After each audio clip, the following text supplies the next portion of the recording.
ആ സിഗരറ്റ് കളഞ്ഞാൽ ഞാൻ 500 രൂപ തരാം. മാമ ഇങ്ങനെ ബീഡിയൊക്കെ വലിക്കാമോ? ബീഡി വലിച്ചുകൂടാ, ശ്വാസകോശ സ്പോഞ്ച് പോലെയാണ്. ശ്വാസകോശ സ്പോഞ്ച് പോലെയാണ്, ബീഡി വലിച്ചുകൂടാ, എല്ലാം പോഞ്ഞു പോകും.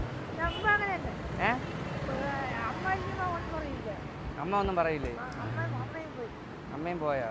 അതുകൊണ്ടാണ് ബീഡി വലിക്കുന്നത്. വലിക്കല്ല കേട്ടോ, വലിച്ചാൽ എല്ലാം പോവും.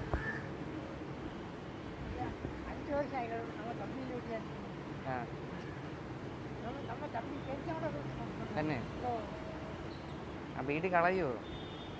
കളഞ്ഞ കൊള്ളൂല, വലിച്ചുകൂടാ. കളഞ്ഞ ഒരു മുട്ടായി വാങ്ങിച്ച് കഴിക്ക്. ആ സിഗരറ്റ് കളഞ്ഞാൽ ഞാൻ 500 രൂപ തരാം. അകലെ നീ പോയാലും നിഴലാവാം ഞാൻ, വരുവോളം വഴിയോരം തിരിയാവാം ഞാൻ. ഇനി വലിക്കുവോ സിഗരറ്റ്? ഉറപ്പാണോ? ഇനി വലിക്കണ കണ്ടാ ഞാൻ വന്ന് വഴക്ക്